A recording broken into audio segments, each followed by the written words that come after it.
pengikut Kristian. Bila kamu mengatakan Kristian, maksud dia pengikut Kristian. Perkataan Kristian ini digunakan cuma 3 kali dalam Alkitab. Ya. Pengikut-pengikut Kristian, Yesus Kristus pertama kali dipanggil Kristian di Antioquia. Kerana kelakuan, aktiviti dan percakapan mereka seperti Yesus Kristus. Orang Kristian biasanya mengelar atau menyebut gelaran Kristus. Kristus adalah gelaran yang berasal dari bahasa Yunani, Christos, yang berasal dari bahasa Ibrani, bererti diurapi atau dipilihi. Jesus the Anointed One.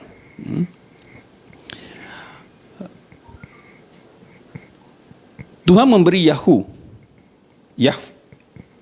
revelation, ya, lebih kurang 700 tahun sebelum kelahiran Yesus Kristus di dalam Perjanjian Lama. Kita melihatnya di Yesaya bab 7 ayat 14.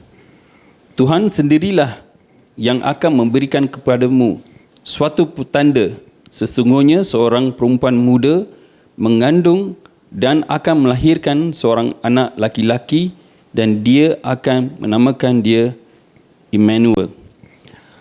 So, kita boleh melihat sebelum kelahiran Yesus, Tuhan telah memberi wahyu yang Yesus Kristus akan lahir di bumi ini sebelum 700 tahun sebelum kelahiran Yesus. Kedua, kita juga boleh melihat di Mikah bab 5 ayat 2 yang mengatakan Yesus ini akan lahir di Bethlehem. So, kelahiran Yesus telah dikatakan, tempatnya pun telah dikatakan di Perjanjian Lama sebelum kelahiran Yesus Kristus. Kelahiran Yesus Kristus, jika kita melihat Lukas bab 1 ayat 31 mengatakan, sesungguhnya engkau akan mengandung dan akan melahirkan seorang anak laki-laki, dan hendaklah engkau menamai dia Yesus. Maria mendapat wahyu daripada Tuhan secara langsung. Dia mendapat mandat, ya, daripada Tuhan secara langsung untuk jadikan perantara yang dipakai Tuhan. Melalui firman di atas, maka Tuhan secara langsung khususnya meminta pada Maria untuk melahirkan dan memberi nama Yesus seperti diperintah Tuhan.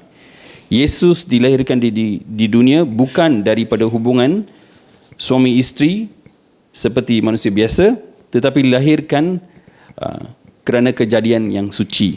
Ini adalah fahaman tentang Yesus yang pertama. Kemudian ciri ketuhanan yang kita dapat melihat di dalam Bible, ya.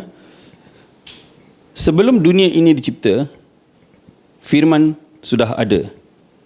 Firman itu bersama-sama dengan Tuhan, dan firman itu adalah Tuhan. Yohanes 1 ayat 1.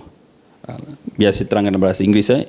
In the beginning was the Word was with God, and the Word was God. John chapter 1 verse 1. Lepas tu kita pergi kepada ayat yang ke-14. Firman itu sudah menjadi manusia dan tinggal antara kita. Kita nampak kemuliaannya diterimanya sebagai anak tunggal bapa. Mulai kasih Tuhan dan Tuhan sendiri ditunjukkan kepada kita. The Word became flesh and made His dwelling among us. We have seen His glory, the glory of the Lord, one and only, who came from the Father, full of grace and truth. So maksudnya, bila Tuhan mencipta dunia ini, dalam Alkitab mengatakan Tuhan menggunakan perkataannya, firmannya. Kuasa yang sama menjadi Tuhan di dalam bumi ini. The spoken word came into the existence as God. Perbuatan-perbuatan yang dapat dilakukan oleh Tuhan juga dilakukan oleh Tuhan. Inilah fahaman orang-orang Kristian, ya. Yesus mengampuni dosa. Hanya Tuhan yang boleh mengampuni dosa manusia. Kalau kita lihat Kisah Rasul bab 5 ayat 31, bab 13 ayat 38 dan Kolus bab 3 ayat 13, dia mengatakan Yesus Kristus dia boleh mengampuni dosa manusia. Kalau bukan Tuhan, siapa lagi mengikut pengertian orang Kristian? Yesus akan menghakimi orang yang hidup dan yang mati. Untuk menghakimi manusia di bumi ini, hanya seorang yang boleh lakukan. So bila Yesus mengatakan dia boleh menghakimi, kami percaya dia adalah Tuhan. Yesus tidak berdosa. Inilah lagi satu ciri-ciri ketuhanan yang kita belajari daripada Alkitab, yang mengatakan Yesus tidak berdosa. Kita boleh melihat daripada 1 Yohanes bab 3 ayat 5. Dalam Alkitab juga kita melihat Yesus melakukan banyak mukjizat. Di antara keajaiban Yesus ialah dia menukar air menjadi wine. Yohanes 2 ayat 7. Dia berjalan atas air. Matius 14 ayat 25. Menyembuhkan orang buta. Yohanes bab 9 ayat 7. Menyembuhkan orang lumpuh. Markus bab 2 ayat 3. Serta menyembuh orang yang sakit. Matius bab 9 ke 5. 35 ayat 35. Bahkan Yesus juga membangkitkan orang yang mati. Yohanes bab 11 ayat 43 ke 44. So semua mukjizat ini menunjukkan Yesus adalah Tuhan. Dia bukan saja seorang manusia biasa, tapi dia adalah Tuhan. Pengikut-pengikut Yesus pada masa Yesus berada di muka bumi ini juga memanggilnya sebagai Tuhan. Umpamanya Thomas, Yohanes bab 20 ayat 28, yang kita boleh melihat Thomas berkata, Tuhanku, Tuhanku. Dia memanggil Yesus dan Yesus tidak menolak. Dia menerima orang panggil dia sebagai Tuhan. Paulus pula memanggil Yesus Tuhan yang Maha Kuasa dan penyelamat kita. Kita boleh melihat pada buku Philippines bab 2 ayat 5 hingga 8. So kita melihat pengikut-pengikut Yesus pada masa dahulu pun mereka menerima Yesus sebagai Tuhan. Penyalipan Yesus sebagai penebus dosa manusia dan penyelamat manusia. Agama ini meyakini Yesus Kristus adalah juru selamat bagi seluruh umat manusia seluruh umat manusia. Kalau kita melihat di Alkitab, dia mengatakan upah manusia yang berdosa adalah kematian. The wages of sin is death. Roma bab 6:23. Jesus came and died to become the ultimate and final sacrifice, the perfect sacrifice for our sins. Yesus datang sebagai korban untuk semua dosa manusia di bumi ini. Itulah kepercayaan kami. Kita melihat di Kolosia bab 1 ayat 22. Seorang Kristian ialah orang yang percaya kepada Yesus Kristus dan percaya kepada hakikat bahawa dia mati disalib sebagai pampasan kepada dosa manusia dan bangkit semula pada hari yang ketiga. Inilah kepercayaan orang Kristian. Yesus akan kembali. Yesus akan kembali sebagai hakim dan memberi balasan kepada manusia. Jika kita melihat kepada Matius bab 24 ayat 30. Hari kiamat Tuhan, atau sering disebut kiamat, penghakiman atau kiamat, Yesus akan kembali sebagai hakim. Semua orang yang sudah mati akan dibangkitkan, dihakimi bersama-sama dengan orang-orang yang masih hidup pada waktu itu. Inilah serba sikit tentang pemahaman yang penting berkenaan dengan siapakah Yesus Kristus di dalam Alkitab. Sekian, terima kasih. Terima kasih kepada Tuan Reverend atas penjelasan yang dinyatakan sebentar tadi. So antara beberapa perkara poin penting yang saya dapat daripada penjelasan Tuan Reverend sebentar tadi, iaitu berita kedatangan Yesus ini lama dahulu sebelum Maryam mengandung. Berita tu dah lama, dah asal, maksudnya sudah ditunggu-tunggu lah, sudah dinanti-nantikan. Dan juga Yesus itu menjadi satu kepercayaan di belief kepada penganut-penganut Kristian bahawa dia sebagai Tuhan, dan juga merupakan sebab kerana ada perkara-perkara yang Yesus buat itu ialah perkara yang Tuhan buat. Contohnya mengampuni dosa, boleh menghakimi manusia tidak berdosa dan sebagainya itu. Jadi itulah sedikit sebanyak yang kita boleh dapat berkaitan dengan penjelasan Yesus di sisi agama Kristian. Baik, untuk kepada panel yang kedua, jadi soalannya sama, cuma konteksnya berbeza, iaitu apakah pandangan agama Islam pula terhadap Isa Al-Masih. Jadi dipersilakan Brother Zamri Vinod. Bismillahirrahmanirrahim. Alhamdulillah. InsyaAllah kita terus pergi kepada topik kita pada hari ini. Alhamdulillah, pertama sekali saya nak ucapkan ribuan terima kasih kepada Ustaz Hafiz daripada Jabatan Agama dan yang turut menganjurkan program kita pada hari ini, InsyaAllah, iaitu berkaitan dengan perbandingan agama. Tapi sebenarnya kita bukannya nak sentuh sangat tentang perbandingan agama, tetapi kita nak lihat dari sudut angle apa pandangan Kristian terhadap Jesus Christ dan juga apa pandangan Islam terhadap Nabi Isa itu sendiri. Dan saya juga ingin mengucapkan ribuan terima kasih di atas kehadiran Reverend Jonathan kerana turut berserta bersama dengan kita untuk kita bincangkan topik ini. Boleh jadi juga Jabatan Agama buat program ini sebab Maulid Al-Isa. Disebabkan countdown. Okey, baik. Bila kita, sebelum saya nak pergi, sebab topik kita pada hari ini adalah berkaitan dengan Jesus Christ atau Isa Al-Masih.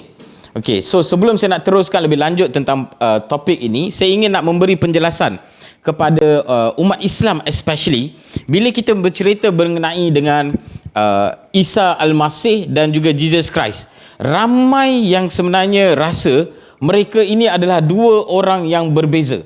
Oh, Jesus Christ ni orang lain. Oh, Isa ni orang lain. Sebenarnya tuan-tuan, dua-dua adalah orang yang sama. Tetapi sudut pandang agamawan, dua agamawan ini berbeza mengenai individu tersebut. Contohlah macam saya. Saya ni, kalau orang yang kenal saya waktu saya Hindu dahulu sebelum saya masuk Islam kan, pandangan mereka terhadap saya mungkin lain. Tetapi lepas saya masuk Islam, bila orang Islam tengok saya, pandangan terhadap saya mungkin lain. Tetapi itu tidak bermaksud saya adalah dua orang yang berbeza. Saya tetap Zamri Vinod. Walaupun sebelum saya masuk Islam dulu saya hanya Vinod. Lepas masuk Islam saya jadi Zamri Vinod. Tak adalah bermaksud oh Vinod tu orang lain. Itu yang sekarang ni, sekarang ni lain. Tak, dia orang yang sama. Tapi pandangan dia berbeza. Namun kenapa ada nama, kenapa dalam Islam kita panggil dia Isa Al-Masih? Kenapa orang Kristian panggil Jesus Christ? Sebab apa tuan-tuan? Masalah bahasa. Kalau senang nak bagi tahu, dia disebabkan masalah bahasa. Dalam bahasa Arab kita panggil Isa Al-Masih. Kalau kita tengok Jesus Christ, dia daripada Hebrew, kemudian kepada Greek, dan di dalam Greek disebut sebagai Jesus, dan Christ itu bermaksud Al-Masih. So basically ini penerangan tentang Jesus Christ. Okey, kita kembali semula kepada topik kita pada hari ini. Apa sebenarnya pandangan orang Islam terhadap Isa Al-Masih? Yang pertama sekali, kita dengan Kristian ni dalam banyak perkara kita ni bersamaan. Dalam banyak benda. Tetapi ada sedikit yang mungkin kita berbeza, dan insya-Allah saya akan sentuh juga apa yang sebenarnya kita berbeza dengan Kristian itu. Kita sebagai Muslim, kita percaya Jesus Christ is the mightiest messenger of Allah Subhanahu Wa Taala. Dia adalah seorang nabi, seorang utusan, seorang rasul Allah Subhanahu Wa Taala. Yang mana Kristian pun believe he is a prophet. So kita sama. Dan kita juga percaya that Jesus Christ telah dilahirkan tanpa any male intervention, tanpa ada kehadiran seorang lelaki maupun tanpa adanya perhubungan suami isteri. Jesus Christ telah pun dilahirkan dengan cara mukjizat. Kita orang Islam, kita pun percaya. Orang Kristian pun percaya perkara itu. Kita juga percaya Jesus Christ ataupun Nabi Isa merupakan Al-Masih ataupun translated into Christ. Kita juga percaya. Kita juga percaya, orang Islam, kita pun percaya Nabi Isa telah menghidupkan orang yang telah meninggal dunia dengan izin Allah Subhanahu Wa Taala. Nabi Isa telah pun menyembuhkan orang yang ada sakit lopak, dia panggil lopak ke sopak? Sakit sopak dengan keizinan, ataupun kusta dengan keizinan Allah Subhanahu Wa Taala. Dan Jesus Christ juga telah diberikan pelbagai mukjizat dan telah menunjukkan mukjizat itu dengan keizinan Allah Subhanahu Wa Taala. Kita dua jalan selari dalam semua perkara ini. Kita percaya bersama dan sebagainya. Dekat mana sebenarnya kita berbeza? Kita berbeza, kita as a Muslim, kita tak kata Jesus Christ anak Tuhan mahupun Tuhan, tetapi dalam Islam kita percaya Jesus Christ hanyalah seorang Nabi. So dalam Islam, we believe he is a prophet and he is only prophet, seperti mana Musa alaihissalam, seperti mana Nabi Daud, seperti mana Nabi Ishak, seperti mana Nabi Adam, dan semuanya kita pun percaya Jesus Christ juga merupakan hanya seorang Nabi. Okey, dekat situ ada perbezaan. Daripada angle ini baru kita ada perbezaan di antara Christianity dan juga dengan Islam. Okey, sebab apa kita percaya begitu? Sebab itu yang Allah Subhanahu Wa Taala firmankan di dalam Al-Quran. Okey, dalam Islam we does not believe that Nabi Isa adalah anak Tuhan. Sebab apa? Allah Subhanahu Wa Taala firman dalam surah Maryam, surah yang ke-19 dalam ayat 35, di mana Allah berfirman, sesungguhnya Allah Subhanahu Wa Taala tidak mempunyai anak. Dan jika Allah kehendaki, Allah hanya mengatakan kun fayakun, maka jadilah ia. So ini yang Allah Subhanahu Wa Taala berikan penjelasan di dalam Al-Quran tentang kedudukan Nabi Isa. Dan kita juga faham bila dalam Islam kita menyebut tentang Allah Subhanahu Wa Taala, kita tahu di dalam surah Al-Ikhlas sendiri Qul huwallahu ahad, Allahus samad, lam yalid wa lam yulad. So dalam Islam kita tahu very clearly, okey, dalam Islam Allah Subhanahu Wa Taala tidak beranak dan juga tidak diperanakkan. So Allah tidak ada anak dan Allah juga tak ada mak bapa dan sebagainya. So dalam Islam we clear dan kita meletakkan Jesus Christ itu hanya sebagai seorang Nabi sahaja. Namun banyak kisah yang bersamaan dan Al-Quran juga mengesahkan kisah-kisah tersebut. Seperti mana yang berlaku ketika mana Jibril datang bertemu dengan Maryam dan kemudian memberitahu kepada Maryam yang kamu akan mengandungkan satu anak yang suci. Dan kemudian Maryam pun dia mengatakan, bagaimana boleh aku mengandung sedangkan aku tidak pernah disentuh oleh mana-mana lelaki. Dan kemudian Jibril bagi tahu, sesungguhnya Allah Subhanahu Wa Taala hanya dengan mengatakan kun fayakun, maka jadilah. Mungkin ada yang fikir, bagaimana sebenarnya satu orang boleh dilahirkan tanpa seorang bapa?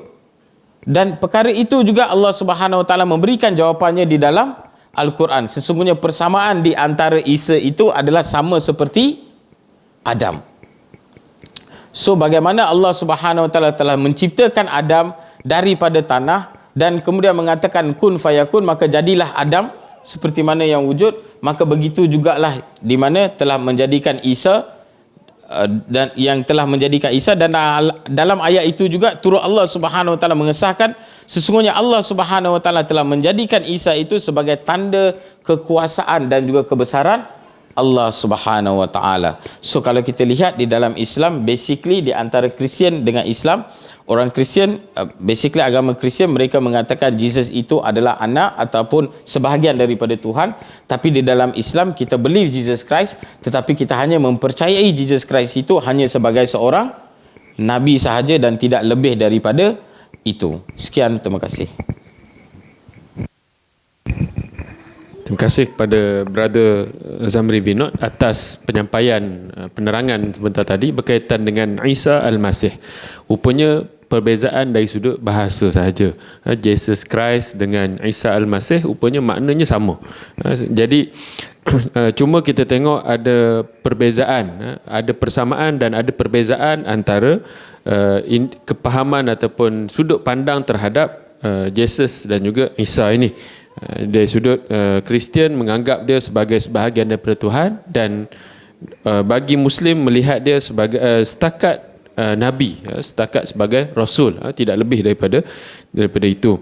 Baik. Jadi kita selesai pada pusingan kita yang pertama, kita masuk pada pusingan yang kedua. Jadi kita kembali semula kepada panel kita yang pertama, Tuan Reverend, iaitu menanggapi realiti kita di Malaysia ni, iaitu di Malaysia kita ada kepelbagaian kaum, kepelbagaian agama lah, kepelbagaian agama. Jadi bagaimanakah cara yang terbaik untuk menangani perbezaan pandangan? Macam Yesus dengan Isa ni apa semua, kita ada perbezaan pandangan. Yang belief tu maksudnya di peringkat Kristian dia punya belief dia sendiri yang tak boleh diusik, tak boleh disentuh, dan Muslim pun dia punya belief dia sendiri. Jadi macam mana nak menangani perbezaan pandangan ini dalam memastikan keharmonian masyarakat berbilang agama, dan apa isu sebenarnya yang perlu kita ketengahkan dalam perkara ni? Silakan. Okey. Kalau kita melihat hakikatnya, kita tak boleh paksa seseorang itu percaya kepada Tuhan. Ilmu, pengetahuan, pengalaman perlu, tetapi tanpa wahyu Tuhan kita tak dapat percaya. Apa yang saya maksudkan? Kalau kita melihat pada Alkitab, dia mengatakan di Efesus bab 2 ayat 8, kerana rahmat Tuhan kamu diselamatkan oleh sebab kamu percaya kepada Yesus. Penyelamat itu bukan hasil usaha kamu sendiri, melainkan kurniaan Tuhan. Oleh itu, tidak mempunyai alasan untuk bercakap besar tentang hal itu. Maksudnya, Alkitab mengatakan, semua kepercayaan yang kita ada itu adalah berkat kurnia Tuhan sahaja.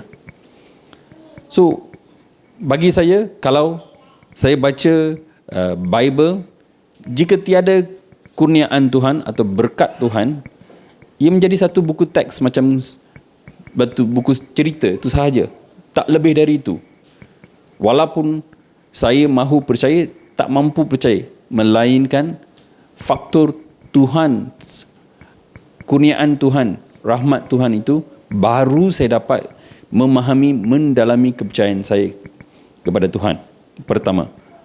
Yang kedua, kita boleh dapat perbezaan, tapi apa yang penting adalah kita perlu menghormati, memberi ruang kepada orang lain untuk menemui ilmu itu sendiri tanpa ada faktor paksaan. Dalam 1 Petrus ayat 2 bab 2 ayat 17 mengatakan, hormatilah semua orang, kasihlah saudara-saudaramu, takut akan Tuhan, takutilah raja. Perbezaan fahaman agama tidak seharusnya menghina orang lain. Ini penting. Sebab kita telah mengasaskan bahawa pemahaman itu tertakluk kepada kurniaan Tuhan. So oleh yang demikian, kita perlu menghormati kepercayaan seseorang itu, memberi ruang untuk seseorang itu mempelajari, mengetahui lebih mendalam.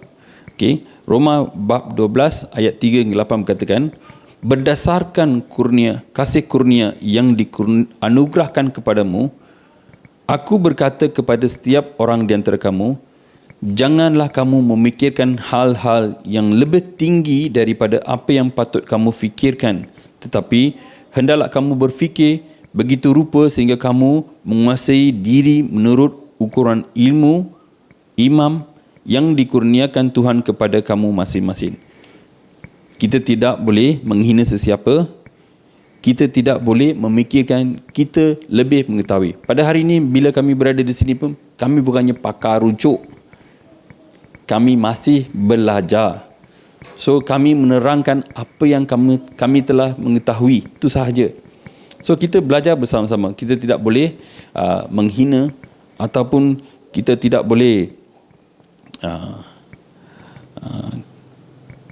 memikirkan kita ni lebih tinggi daripada seseorang kerana apa yang kita ada, apa ilmu yang kita pelajari. Okay? Seterusnya kita perlu menghapuskan rasa takut dan kebencian. Kita perlu memikirkan dalam hal agama ini, apa yang kita mahu utarakan. Walaupun sahabat-sahabat kita tidak sefahaman, oleh kerana mereka tak seimam, tak sefahaman, kita tak sepatutnya merasa benci ataupun mengutarakan cakap-cakap dusta kepada mereka. Ini penting juga. Dalam 1 Yohanes bab 4 ayat 18 ke 21 mengatakan, orang yang menikmati kasih Tuhan tidak mengenal perasaan takut, kerana kasih yang sempurna menyenyapkan segala perasaan takut. Orang tak sepatutnya takut pada kita. Kedua, kita mengasihi orang lain kerana Tuhan mengasihi kita terdahulu. Jika seseorang berkata, aku mengasihi Tuhan, tetapi dia benci saudara, orang itu pendusta. Maksud dia, sesama manusia kita ni, jika benar kita mengasihi Tuhan, kita perlu mengasihi setiap seorang yang berada di dalam muka bumi ini. Jika seorang tidak mengasihi saudaranya yang dilihat, tak mungkin dia mengasihi Tuhan yang tidak dilihat. Ini adalah perintah yang Tuhan diberikan oleh Yesus kepada kita. Sesiapa yang mengasihi Tuhan mesti mengasihi saudaranya. Seterusnya, 1 Petrus bab 3 mengatakan, dan akhirnya hendaklah kamu semua setia sekata, seperasaan, mengasihi saudara mara, penyayang dan merendah diri. Janganlah membalas kejahatan dengan kejahatan atau caci maki, tetapi sebaliknya hendaklah kamu memberkati, kerana itulah kamu dipanggil, iaitu untuk memperolehi berkat. Sebab sesiapa yang mahu cintai hidup dan mahu lihat hari-hari yang baik, ia harus menjaga lidahnya terhadap yang jahat dan bibirnya terhadap ucapan-ucapan yang menipu. Ia harus menjauhi jahat dan melakukan yang baik. Ia harus mencari pendamaian dan berusaha mendapatnya. Sebab mata Tuhan tertuju kepada orang-orang benar dan telinganya kepada permohonan mereka yang meminta tolong. Tetapi wajah Tuhan menentang orang-orang yang berbuat jahat. So, apa yang dimaksudkan dalam firman ini adalah kita kena berjaga-jaga walaupun orang itu tak sefahaman, orang itu punya fahaman itu tak logik, jangan caci mencaci. Kita perlu menghormatinya sebab Tuhan yang telah memberi wahyu pemahaman kepada seseorang itu. Terima kasih.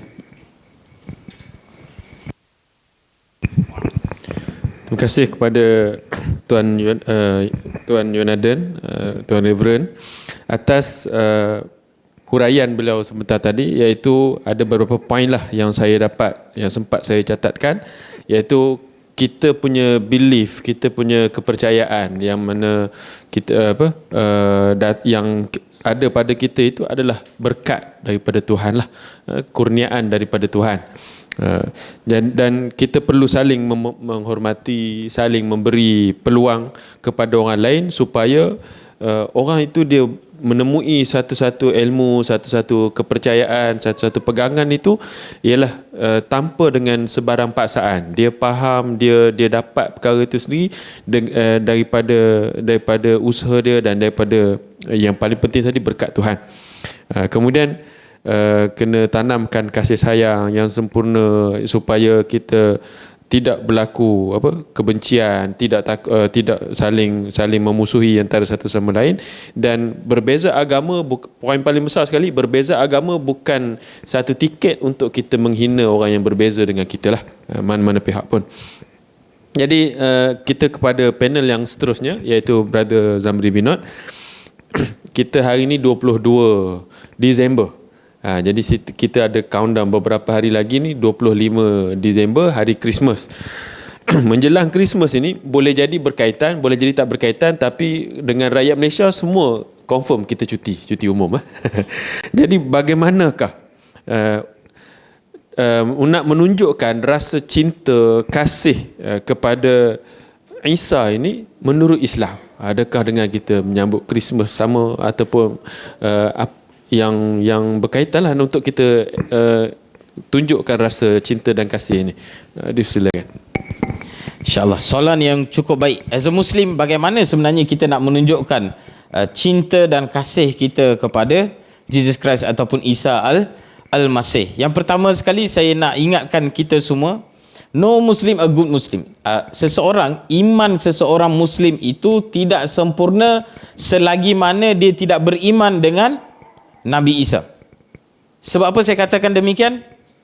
Sebab dalam rukun iman, ada tak kita kena beriman kepada Nabi-Nabi? Ada atau tidak? Ada. Kepada semua Nabi-Nabi ini kita perlu dan wajib beriman. Kita wajib beriman kepada Nabi Adam sampailah ke Nabi Muhammad. Termasuk tak Nabi Isa?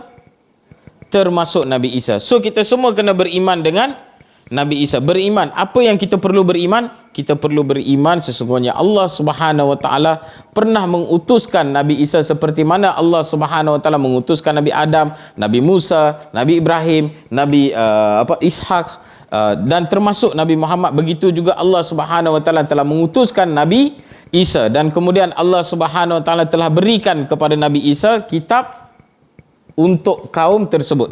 Cuma dekat sini yang saya nak jelaskan sedikit adalah apa yang kita beriman? Kita beriman sesungguhnya Nabi Isa hanyalah seorang rasul yang diutuskan hanya kepada Bani Israel sahaja. This is what we believe. Selain daripada Nabi Muhammad, semua nabi-nabi yang diutus, bukan hanya Nabi Isa, semua nabi-nabi yang diutus sebelum Nabi Muhammad adalah nabi-nabi yang diutuskan hanya untuk kaum tersebut sahaja. Termasuk juga Nabi Isa hanya diutuskan untuk Bani Israel sahaja. Dan Nabi Isa juga telah diberikan kitab. Yang ini menurut kita orang Islam, kita percaya Jesus Christ telah diberikan kitab Injil untuk sebagai syariat kepada umat-umat Nabi Isa pada ketika itu. So bagaimana kita sebenarnya nak mengasihi dan sebagainya adalah yang pertama sekali dengan mempercayai dan beriman seperti mana Nabi Isa beriman kepada Allah Subhanahu Wa Taala. Itu yang pertama.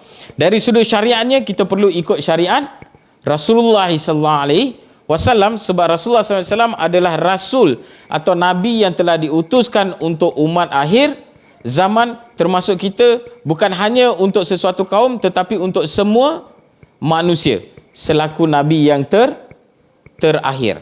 So dalam konteks Nabi Isa tadi, kita beriman Nabi Isa telah pun diutuskan, diberikan kitab kepada beliau, dan kita juga beriman seperti mana berimannya Nabi Isa kepada Allah Subhanahu Wa Taala. Okey, dan kalau kita nak cakap pun dari sudut perbandingan antara kita dengan Nabi Isa pun, kami percaya as a Muslim, kami percaya that Nabi Isa hanya menyembah Allah Subhanahu Wa Taala sahaja, dan kami pun hanya menyembah Allah Subhanahu Wa Taala sahaja. Okey, datang kembali kepada persoalan yang Ustaz tadi ajukan tentang nak datang Christmas dan sebagainya. Okey, kita hidup dekat Malaysia ni dalam suasana yang agak harmoni. Kita ada rakan-rakan orang-orang Kristian dan sebagainya. So bila datang kepada Christmas ni, bagaimana pendirian kita? Kita perlu sambut ke Christmas? Semua jam. Perlu sambut ke? Kena cuti. Cuti tak boleh buat apa lah. Kan tiba-tiba nanti bagi tahu, tak, saya sebab saya bukan Kristian, saya walaupun Christmas saya nak kerja juga, tolong buka lah office. Yang itu tak ada orang akan minta. Bila cuti dia nak sama-sama dia nak sama-sama cuti. Buat kerja dia tak mau pi. Okey, tapi cuma as a Muslim kita tidak menyambut Christmas. Kita tidak menyambut Christmas. Walau bagaimanapun di dalam konteks Malaysia kita hidup bermasyarakat, harmoni dan sebagainya. Katalah kalau Reverend dia sambut Christmas, dia ajak saya pergi dekat rumah dia. Boleh tak saya pergi? Boleh, tak ada masalah. Saya boleh pergi ke rumah Reverend dengan memastikan saya hanya makan makanan yang halal. Dan saya percaya Reverend pun tahu orang Islam apa diorang makan, apa diorang tak minum dan sebagainya, dan saya percaya mereka juga tidak akan serve kita benda-benda yang kita tak boleh makan dan minum. Dan kita juga boleh ambil peluang itu. Christmas akan datang tidak lama lagi. Kalau kita ada rakan-rakan yang Kristian, kalau dia ajak kita pergi rumah dia, kita boleh ambil peluang itu dan kita juga boleh mencerita, oh sebenarnya kami ini orang Islam, ini kepercayaan kami terhadap Jesus Christ. Kita cakap sebab apa? Supaya kita boleh memberikan mereka kefahaman, oh ini sebenarnya kepercayaan kita. Dan dengan mereka mengetahui ini sebenarnya stand dan juga kepercayaan kita, mereka pun tahu. Dan kita juga boleh hidup dengan jauh lebih harmoni apabila kita saling kenal mengenal apa kepercayaan kita. Dan kalau ada rakan kita, okey, diorang pun nak jelaskan, okey sebenarnya dalam Kristian ini yang kami percaya, so kita pun boleh jelaskan dalam Islam ini yang kita percaya dan sebagainya. Kita boleh kongsikan maklumat tersebut seperti mana hari ini kita dapat kongsikan maklumat bersama. Reverend dapat present Jesus Christ dari sudut Kristiannya bagaimana dan sebagainya. Saya juga present tentang Jesus ataupun Nabi Isa di dalam konteks Islam bagaimana. Ada nampak tak kita baling kerusi? Tak ada kan? Ke ada penonton baling kerusi? Tidak. Perbincangan itu perlulah perbincangan yang akademik, yang matang dan sebagainya, bukannya perbincangan yang menjurus ke arah emosi. Kalau kita bincang menjurus ke arah emosi, itu yang jadi masalah. Yang kedua, saya setuju dengan apa yang Reverend kata. Bila kita bincang, kita jangan bincang dalam konteks kita nak memaksa orang. Kan? Kita bila dia kata, tak, sebenarnya kita pun bagi tahu dalam Islam kita percaya macam ni, macam ni, macam ni. Dia pun kata, oh tak, sebenarnya dalam Kristian kita percaya Jesus Christ adalah begini, begini dan sebagainya. Kita pun kata, tak boleh. Kau tak boleh percaya macam tu. Dia kata, ini saya percaya, saya nak buat macam mana. Kau tak boleh. Silap hari bulan terus ambil pisau. Sekarang kau nak percaya aku percaya ke tak? Tak percaya aku cucuk. So dia tak ada sampai ke tahap begitu. Hatta kita sebagai seorang Islam, kita semua diwajibkan untuk berdakwah kepada masyarakat bukan Islam. Bila kita kata berdakwah kepada masyarakat bukan Islam, termasuk tak yang Kristian? Termasuk juga kepada yang Kristian, termasuk yang Hindu, yang lain-lain dan sebagainya. Namun kita dalam kita nak berdakwah, kita berdakwah tu perlu ada etika. Dan kita tahu dalam Islam sangat melarang kita bila kita berdakwah dalam keadaan memaksa ataupun meletakkan seseorang itu terpaksa ikut apa yang kita mahukan dan sebagainya. Dan kita panggil benda itu sebagai unethical conversion. Kita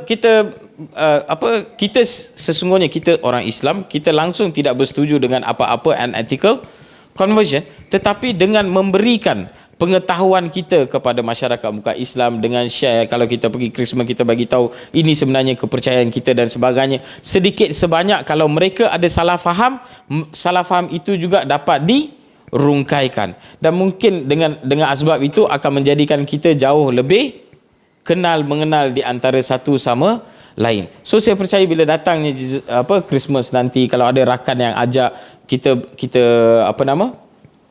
kita raikan mereka, especially kepada yang saudara baru yang memeluk agama Islam. Contoh, ada keluarga yang masih lagi Kristian, kan, dan sebagainya. Tiba-tiba mak bapa ada panggil kita dan sebagainya, kita bagi tahu, oh sorry, kita sudah Islam, kita tak pergi dan sebagainya. Tetapi saya percaya kalau diorang panggil, kita perlu pergi tak? Pergi untuk apa? Dia adalah peluang untuk kita berdakwah kepada mereka. Dakwah ni apa?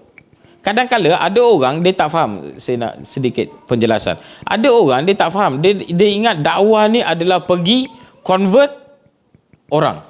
Betul ke dakwah ni convert orang? Dakwah ni apa? Dakwah ini memberikan risalah Islam kepada orang bukan Islam. Kerja yang Allah Subhanahu Wa Taala telah wajibkan kepada kita, yang telah Allah SWT berikan kepada kita adalah membawa risalah Islam ataupun memberitahu tentang Islam kepada masyarakat bukan Islam. Apakah kita diwajibkan untuk buat orang lain mesti masuk Islam? Apakah kita diwajibkan atau dibebankan dengan perkara itu? Tidak. Kerja kita hanya bagi tahu dan mereka sendiri boleh berfikir, dan kalau mereka menerima, mereka boleh menerima. Kalau mereka tak menerima pun itu hak mereka dan itu urusan mereka dengan Allah Subhanahu Wa Taala. Sebab siapa yang bagi hidayah? Allah Subhanahu Wa Taala yang bagi hidayah, kita hanya ditugaskan untuk memberikan penjelasan, this is what Islam. Kalau ada orang salah faham, kita membetulkan salah faham terhadap mereka. Kembali semula kepada topik tadi, bagaimana kita nak mencintai Jesus Christ. Kita perlu buat apa yang Jesus Christ telah pun buat, dan apa yang semua nabi-nabi juga telah buat. Salah satunya apa? Hanya menyembah Allah Subhanahu Wa Taala. Itu yang pertama. Yang kedua, semua nabi-nabi ni apa yang mereka diutuskan? Mereka buat apa? Mereka buat dakwah. Dan ini juga perlu kita lakukan. Dan insya-Allah semoga dengan penjelasan ini akan memberikan lebih banyak pengetahuan tentang kepada orang Islam tentang Jesus Christ, dan juga saya harap kita semua akan mengambil peluang bila datangnya Christmas nanti, kalau ada rakan panggil dan sebagainya. Dalam waktu yang sama juga saya nak bagi tahu kepada yang yang Islam, kepada yang mualaf, yang Kristian memeluk agama Islam dan sebagainya, kita kalau kita sendiri nak sambut Christmas dekat rumah kita, boleh ke tak? Boleh ke tak? Tak boleh. Islam tidak benarkan. Kalau kita sendiri nak sambut, kita tak boleh sambut. Tapi kalau ada keluarga kita yang sambut, kita nak raikan mereka, boleh ke tak? Boleh, kita meraikan mereka. Kalau ada jiran panggil kita datang rumah main makan-makan sikit, boleh tak kita pergi? Boleh. Kita boleh pergi. Tapi tengok tiba-tiba kita pula dekat rumah kita, yang Kristian pun terkejut. Ui, hang lagi dahsyat daripada aku. Dia buat apa? Christmas tree lagi besar daripada apa?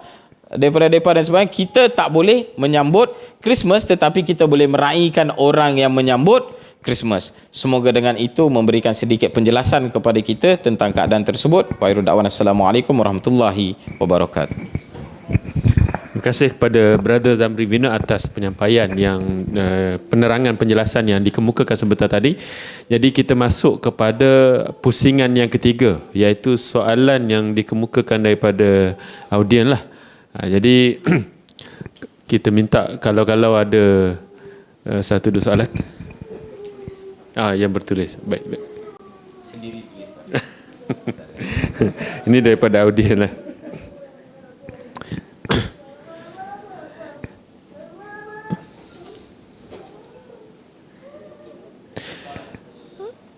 Kita ada dua soalan, tapi menjurus kepada Brother Zamri lah kot.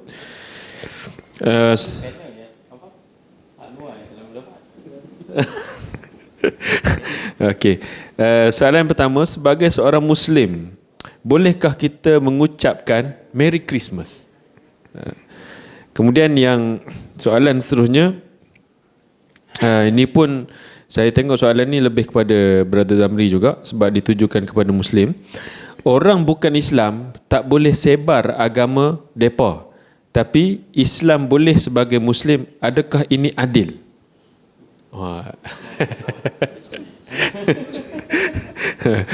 Okey, silakan. So nak jawab soalan yang mana dulu? Kena jawab dua-dua serentak? Tak boleh lah. Kita jawab satu-satu dulu. Okey. Berkaitan dengan mengucapkan ucapan Merry Christmas kepada rakan-rakan yang beragama Kristian yang yang menyambut perayaan Christmas ini. Saya nak bagi tahu ada beberapa angle dekat sini.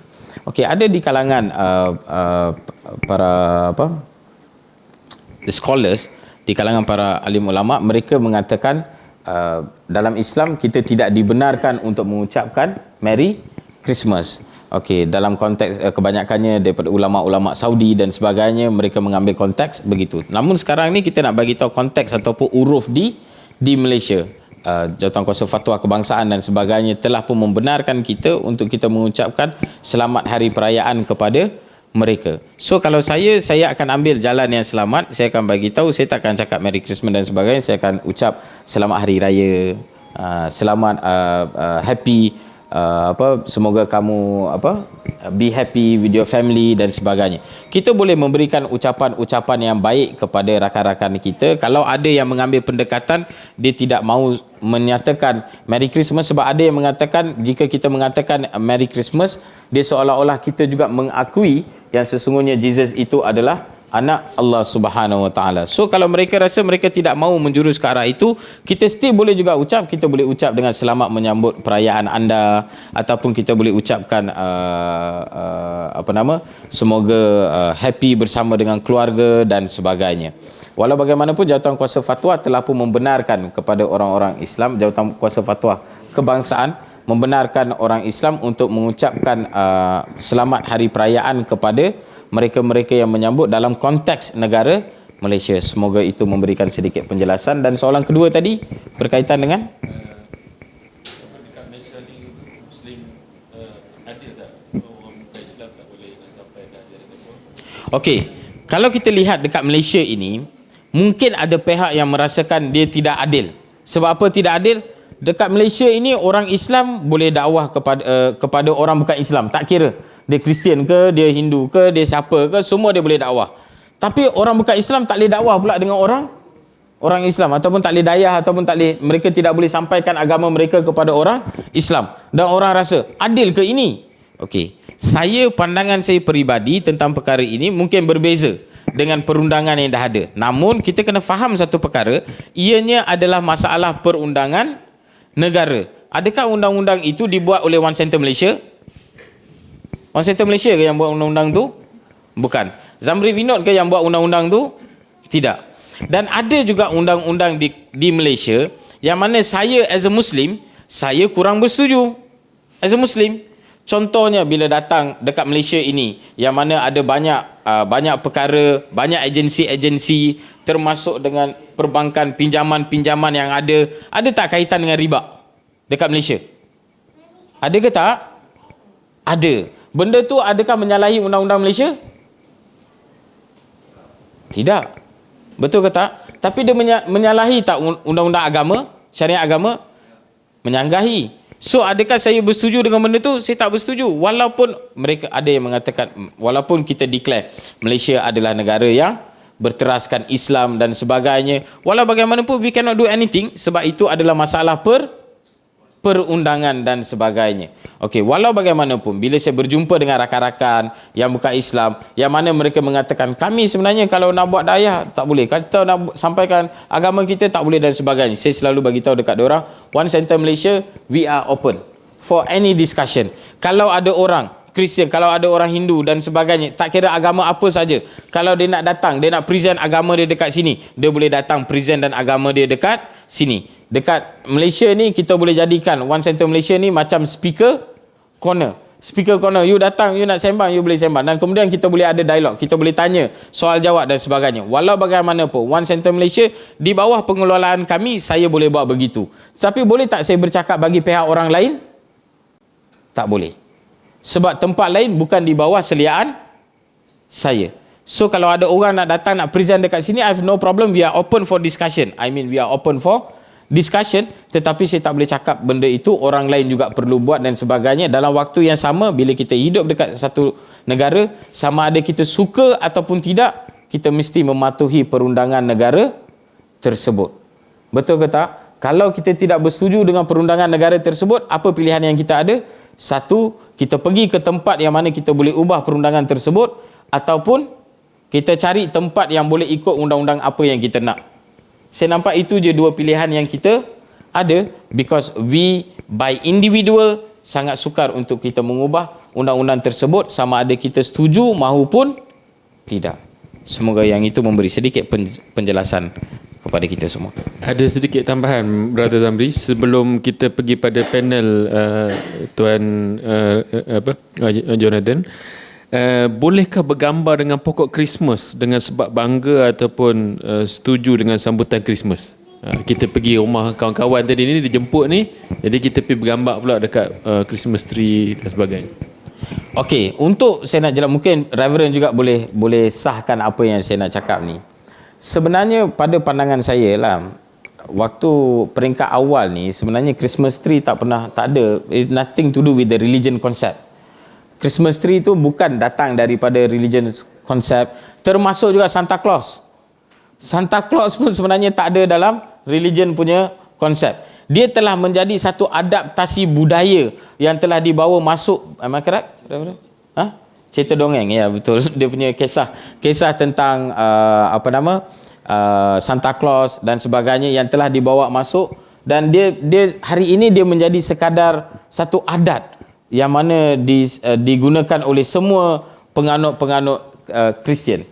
Walau bagaimanapun, tapi perkara itu tidak ada kena-mengena dengan agama Kristian itu sendiri. Pokok Christmas itu tak ada apa orang panggil significant kepada Jesus Christ maupun apa dan sebagainya. Dia lebih kepada konsep budaya. Dan kalau kita nampak biasanya pokok Christmas tu diorang akan letak bagi nampak macam ada apa salji dan sebagainya. Dekat Palestin salji pun tak ada tempat lahir Jesus Christ, maka dia tak ada. Tetapi dia menjadi satu budaya. Walau bagaimanapun, bila kita tangkap gambar, contoh dengan pokok Christmas dan sebagainya, kalau sekadar hanya untuk perhiasan sahaja, kita nak tangkap gambar dan sebagainya, shouldn't be any problem. Tetapi jika kalau kita tangkap gambar untuk mengagungkan Christianity atau mengagungkan Jesus Christ dan sebagainya, dalam Islam tidak dibenarkan. So dia terletak pada apa niat orang itu apabila dia tangkap gambar dan juga sebagainya. Kadang-kadang dia boleh jadi background. Kita pergi shopping center, kadang-kadang shopping center pun ada letak apa gambar dan sebagainya. Tiba-tiba kita tangkap, dia boleh ada Christmas tree. Itu semua saya rasa tidak ada masalah. Hatta bila kita buat program One Center Malaysia, bila kita buat program lawatan ke rumah ibadat agama lain, bila kita pergi ke gereja dan sebagainya, kita tangkap gambar ramai-ramai, dekat depan tu, belakang tu ada gereja dan sebagainya. Namun dalam hati kita, kita bukannya nak mengagungkan agama lain dan sebagainya. Dalam Islam kita tidak boleh mengagungkan agama lain, dan kita hanya percaya Allah Subhanahu Wa Taala sahaja satu-satunya Tuhan yang esa. So semoga yang itu memberi sedikit penjelasan kepada kita. Sekian, terima kasih. Terima kasih kepada Brother Amri. Ini soalan pula kepada Tuan Reverend lah, iaitu masih tadi berkaitan dengan tadi, mungkin boleh ada penerangan lanjut lah tentang history Santa Claus ni apa semua. Betul ke dia ada rusa terbang apa semua ni? Patu pokok Christmas apa semua. Kemudian yang keduanya ialah, apakah bukti yang menunjukkan Yesus lahir pada 25 Disember? Mungkin ada penerangan daripada pihak Tuan Reverend. Silakan. Okey, yang pertama, ada ke rusa terbang ke semua tak ada, memang tak ada. Ini adalah cerita Santa Claus sendiri tu kan. Dia mengatakan ada seorang padri yang mahu menolong orang-orang miskin. Dia nak bagi hadiah untuk mengenang Yesus lahir di bumi ini. Dia telah pergi memberi hadiah untuk orang-orang miskin, kanak-kanak kecil, untuk bawa sedikit kegembiraan untuk mengingati hari kelahiran Yesus ya. Bila kita menyambut hari Christmas ni, kita menyambut kenapa orang Kristian bagi hadiah, atau kamu tengok bawah pokok Christmas ni ada hadiah ni. Dia mengatakan semasa kita masih lagi seorang yang berdosa, Tuhan telah kurniakan anaknya Yesus Kristus ke bumi ini untuk menembusi dosa kita. Itulah ingatan kita. So bila kita memberi hadiah ini, kita mengingati Yesus datang kita semasa kita masih lagi berdosa. Okay? So padri ini dia bagi hadiah kepada semua budak-budak ni. Itu bukan cerita. Ini adalah cerita mana wujudnya Santa Claus ya. Tetapi Santa Claus tak ada kena-mena dengan agama Kristian langsung. Tak ada rusa-rusa yang terbang, tak ada mukjizat macam itulah. Ini semua hanya cerita-cerita sahaja. Tak ada dalam teks langsung. Santa Claus tak wujud. Ini yang rusa-rusa terbang ni semua tak wujud langsung. Okay. Okey. Tarikh yang 25 hari bulan ini bukannya hari kelahiran Kristian ya, memang tak ada. Memang Yesus Kristus tak lahir pada 25 hari bulan. Ini adalah tarikh yang diberi untuk memperingati agak-agak sajalah dalam bulan ni Disember sahaja, tapi kita tak tahu bila. Ini saja agak-agak saja. Okay, ada falsafah 25 tu, di sebalik 25 tu, pemilihan tarikh 25 tak ada. Okey, baik. Seterusnya ada lagi, terima kasih kepada Tuan Reverend atas penyampaian. Ada beberapa soalan lagi, iaitu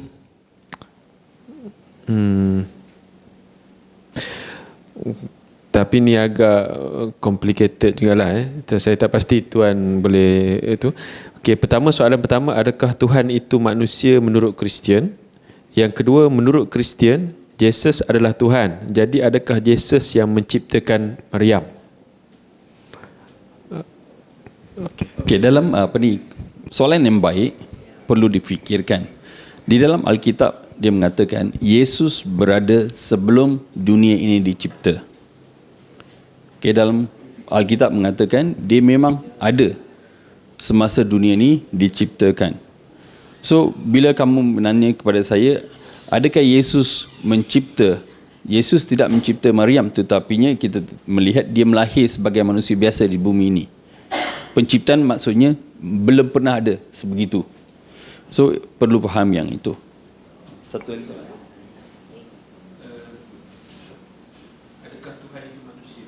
Adakah Tuhan itu manusia? Bukan. Tuhan itu menjelma sebagai manusia. Perlu faham konteks dia berlahir. Kalau pemahamannya adalah Tuhan itu diturunkan menjelma menjadi manusia. Walaupun dia menjelma sebagai seorang manusia, tetapi dia adalah sepenuhnya Tuhan dan sepenuhnya manusia yang lahir di bumi ini. Dia ada dua unsur di dalamnya. So bila Yesus lahir di bumi ini, dia lahir sebagai manusia seperti kehendak Tuhan sebagai korban disalib. Tetapi untuk manusia, dia kalau dah mati, mati je. Habis dah. Tapi untuk Yesus, dia hidup kembali kerana dia adalah Tuhan. Baik, jadi itulah soalan-soalannya yang kita ada pada pagi ini. Ada lagi satu soalan yang lain tapi saya baca pun saya tak faham, tapi tak apalah. Yang tu mungkin pihak yang bertanya boleh bertemu dengan Tuan Reverend sendiri selepas pada ni. Jadi kita sampai kepada pusingan yang ketiga lah, iaitu pusingan yang keempat, iaitu rumusan. Jadi penghujung dah kita punya forum ini, dan kita nak minta brother dulu ke? Brother Zamri dahulu untuk membuat rumusan sekitar 3 hingga 5 minit. Dipersilakan. InsyaAllah, Alhamdulillah. So Alhamdulillah kita dah berforum bersama dengan Reverend dan sebagainya. Ada beberapa perkara yang saya ingin ingatkan kepada masyarakat Islam secara khususnya bila datang kepada Kristianiti, kepada Isa Al-Masih dan sebagainya. Yang pertama sekali, kita sebagai orang Islam, kita ini diperintahkan untuk berdakwah dan menyampaikan ajaran Islam kepada masyarakat, bukan Islam. Yang itu kita kena buat. Yang kedua, kita hidup sebagai dalam hidup, kita hidup sebagai bermasyarakat, dan kita perlu fikir dekat Malaysia ini bukan hanya orang Islam saja yang wujud. Wujud tak orang-orang bukan Islam? Wujud tak orang Hindu? Wujud. Wujud tak orang Kristian? Wujud. Semua ini wujud. So ada perkara juga yang perlu kita ambil kira di dalam kita hidup bermasyarakat ini, untuk supaya kita boleh hidup dalam kerangka yang agak harmoni, dalam kerangka yang kita tidak saling macam Reverend kata tadilah, supaya kita tidak saling disebabkan agama kita berbeza dan sebagainya, tidak semestinya kita mesti kena hidup bermusuhan. Ada banyak perkara yang mungkin kita ada perbezaan di antara kita, termasuk Islam dan juga yang Kristian. Mungkin ada perbezaan, saya tidak nafikan. Perbezaan itu wujud atau tidak? Dia wujud. So dalam Islam kita tahu Allah Subhanahu Wa Taala itu tidak ada anak, dan Allah Subhanahu Wa Taala tidak diperanakkan dan sebagainya. So dalam perkara itu boleh tak kita bersamaan dengan Reverend? Tidak, kita tak boleh bersamaan dengan Reverend. Walaupun kita rasa okey, demi nak bagi Reverend gembira dan sebagainya, kita pun kata tak apalah, dalam ini saya tolerate. No tolerate dalam benda yang kita tak boleh tolerate. Namun ada tak benda yang kita boleh tolerate bersama dengan masyarakat-masyarakat agama lain? Boleh atau tidak? Boleh, dalam perkara yang boleh kita tolerate bersama. Contohnya, dalam isu kemanusiaan, kita boleh bersama. Kalau ada masalah orang, kita nampak ada orang sakit, perlukan bantuan dan sebagainya, kita perlu membantu tak? Kita perlu bantu, tanpa melihat agama maupun bangsa mereka. Kalau orang itu memang betul-betul, dan ini saya nampak commonly dekat Malaysia, ini memang budaya orang Malaysia itu sendiri. Tak pernahlah setakat ini saya tengok kalau ada orang accident dekat tengah jalan. Mungkin budaya sekarang dah lain sikit. Kalau orang nampak accident, daripada dia tolong, dia lebih banyak untuk ambil video dulu. Lepas dia ambil video, baru dia nak pergi tolong. kan? Tapi dalam konteks bila orang nak pergi tolong pun tak pernah saya tengok orang tengok pergi sana tengok, oh bukan Islam rupanya, mati kau. Tak ada kan? Tapi bila kita tengok dekat sana, tak kisah dia orang Islam ke, dia orang bukan Islam ke, dia India ke, dia Cina ke, dia Melayu ke, orang Siam ke, kita tetap akan bantu. Ini dalam soal kemanusiaan. Dalam soal kemanusiaan boleh tak kita bersamaan? Kita boleh bersamaan. Dalam banyak perkara-perkara lain yang kita boleh bersamaan dengan masyarakat bukan Islam, termasuk dengan masyarakat Kristian dan sebagainya. Dalam soal kebersihan, dalam soal keselamatan, ini semua we can work together. Ada banyak angle yang boleh kita work together dengan masyarakat bukan Islam, dan ada perkara yang kita tak boleh tolerate dan kita tak boleh work together dengan masyarakat bukan Islam. Especially dalam bab apa? Dalam bab keimanan, dalam bab tauhid, dalam bab akidah dan sebagainya. Sebab kita tak boleh bersamaan. Sebab kita tahu is totally lain. Kita believe lain, orang Kristian believe lain. Sebab the moment kita agree to what they agreed, we are no more a Muslim. Betul atau tidak? Betul kan?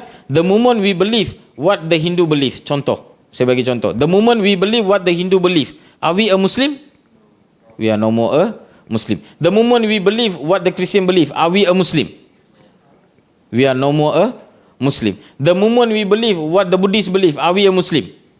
We are not a Muslim. So dalam bab keimanan, dalam bab tauhid, dalam bab akidah, we are very clear, ini pegangan kita. So no tolerate dalam perkara ini. Tapi selain daripada perkara ini, dalam benda-benda muamalat dan sebagainya, boleh tak kita tolerate?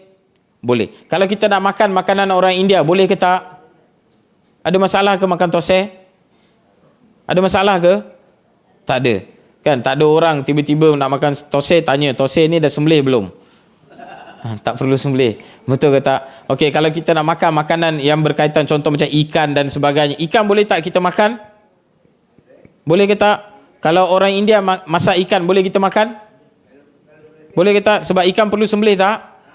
Ikan tak perlu sembelih. Tapi kalau kita nak makan ayam, kita perlu sedikit penjelasan. Okey, kalau ayam ini disembelih dan sebagainya, beli ayam mas dan sebagainya, kita boleh makan. So kalau kita tahu apa perkara yang boleh kita bersama, apa perkara yang kita tak boleh bersama, kehidupan pun akan jadi lebih harmoni. Dalam waktu yang sama juga, mungkin orang bukan Islam dia akan rasa, kenapa orang Islam dia tak nak agree kadang-kadang? Sebab kita akan nampak orang-orang Hindu, contoh orang Hindu dan sebagainya, dia orang boleh tolerate, dia boleh agree. Okey, tak apalah, you punya agama pun ini Tuhan you pun betul, saya punya Tuhan pun betul. Mungkin pada dia rasa begitu, tapi dalam Islam boleh tak kita rasa begitu? Tak boleh. So kita kena bagi dia penjelasan. Sebenarnya dalam Islam kita tak boleh berfikiran begitu, sebab dalam akidah kita, dalam tauhid kita, the moment kita rasa begitu, we are no more a Muslim. Kami dah terkeluar daripada kerangka Islam itu sendiri. So bila diorang faham, so diorang pun akan tahu, oh okey, macam ni sebenarnya kepercayaan dia. So dia tahu apa yang dia boleh tolerate, apa yang dia tak boleh tolerate. So dia pun takkan paksa kita buat benda-benda yang kita tak boleh buat, ataupun dia juga tidak akan meletakkan kita dalam situasi yang kita terpaksa buat sesuatu perkara yang kita tak boleh buat. Semoga penjelasan itu memberikan sedikit pengetahuan kepada kita, kepada yang Islam dan juga yang bukan Islam. Semoga kita dapat hidup dengan jauh lebih akrab di bumi Malaysia ini. Wa akhiru da'wana assalamualaikum warahmatullahi wabarakatuh. Demikian rumusan dan kesimpulan daripada Brother Zamri Vinod, dan seterusnya kita persilakan Tuan Reverend untuk penggulungan rumusan dan juga kesimpulan. Silakan. Kita tahu seperti di Alkitab, saya percaya di Quran pun sama. Kita semua dicipta oleh Tuhan. Semua manusia di dunia ini dicipta oleh Tuhan. Yang pertama, apa yang kita kena berbuat? Develop and continue to be a friend. Yang penting persahabatan. Sebab kita dah tahu dah, ilmu, kepercayaan tentang Tuhan adalah rahmat kurnia daripada Tuhan. Kita tak mampu menukar sesiapa. Hanya Tuhan yang mampu menukar pemikiran dan hati kita. So kenapa nak bergaduh tentang agama? Jadilah sahabat. Ini penting. Kalau kita tengok masa kita pergi tadika dulu, kita tak kenal agama, kita tak kenal warna. Kita tak bezakan dia ni India ke Cina ke. Persahabatan sungguh mulia. Masa kita main-main Bila kita tercedera ke, kawan kita tolong kita. Bila ada pergaduhan, sahabat kita, dia jadi defender untuk kita. Dulu kita main sama-sama. Saya berasal dari kampung. Main guli sama-sama. Main layang, sekarang tak ada dah. Semua main online. Okay. Masa dulu lain. So kita kena mengambil banyak inisiatif untuk mengenal seseorang. Kalau tak kenal maka tak cinta. So bagaimana orang lain, sebab walaupun Islam dengan Kristian dia sama, berunsur mendakwah. Mendakwah ni tidak boleh dipaksa. Kita hanya diberitahu untuk memberi pengetahuan, memberitahu, itu saja. Diperintah oleh Tuhan. Kita tidak diperintah untuk tukar agama orang lain, paksa orang lain. Tidak. So apa yang penting adalah buat apa yang Tuhan suruh, jadi manusia betul. Jangan nak jadi Tuhan, tukar orang. Ramai yang nak jadi Tuhan, paksa orang. Sebab hati ini, pemikiran ni hanya Tuhan yang boleh tukar. Kalau kita ikut hati pemikiran kita ni, kita banyak berdosa. Kita ada banyak yang tak indah di belakang pemikiran kita. Dare to learn the truth and practice it. Berani mempelajari kebenaran dan beranikan diri untuk melakukan apa yang benar dan baik. Itu yang penting. Okay. Sebab dalam Alkitab dia mengatakan, Yakobus bab 4:17, oleh itu seorang yang tidak melakukan apa yang baik dan harus dilakukan, orang itu berdosa. Jika kita tidak melakukan perbuatan yang baik apabila ada peluang, maka itu adalah satu dosa. Kita kena takut kepada Tuhan, patuhi ajaran dia, lakukan yang terbaik dalam semua situasi. Apa yang saya maksudkan adalah apa yang kita inginkan, apa yang kita mahu, lebih dari itu, apa Tuhan yang mahu. Lakukan yang terbaik. Sekian, terima kasih. Baik, terima kasih kepada Tuan Reverend atas penggulungan atau kesimpulan rumusan yang telah beliau kemukakan sebentar tadi, dan kita sekarang ni berada pada penghujung forum Munakashatul Adiyan. Mudah-mudahan kita semua mendapat pencerahan, dapat penerangan yang baik, dan saya kira ini satu medium, satu platform yang baik untuk kita teruskan perkara ni, sebab pendedahan kepada masyarakat di Malaysia ni berkaitan dengan perbandingan agama ni sangat kurang. Jadi perlu untuk kita ketengahkan perbandingan agama ni untuk supaya tadi itulah tujuan dia, bukan untuk kita semestinya dengan perbandingan agama tu mesti kita kena ikut agama yang kita dapat pendedahan belajar tu. Tidak semestinya. Kepercayaan tu itu hak kita untuk berpegang untuk dan sebagainya. Tapi untuk kita memahami orang lain, kita kena tahu apa yang dia faham. Itu satu perkara yang sangat asas, sangat penting, dan insya-Allah kerjasama daripada One Center Malaysia Perlis dan juga Jaib sendiri, Jabat Mufti dan sebagainya, kita akan perkasakan dari semasa ke semasa untuk dalam usaha kita nak memberikan penjelasan, penerangan kepada masyarakat, khususnya berkaitan dengan perbandingan agama. Jadi sekadar itu, saya mohon maaf atas segala kekurangan dalam mengendalikan forum pada pagi ini, terkasar bahasa, mengguris jiwa dan sebagainya. Dan terima kasih lagi sekali diucapkan kepada panel-panel dan juga tuan-tuan hadirin yang sudi untuk bersama sampai ke akhirnya. Jadi insya-Allah sekadar itu, apa yang baik dan buruk itu datang daripada Allah Subhanahu Wa Taala. Cuma yang buruk disandarkan kepada diri saya selaku hamba-Nya yang tidak pernah sempurna. Aqulu qawli hadza wa astaghfirullahal azim li wa lakum. Assalamualaikum warahmatullahi wabarakatuh.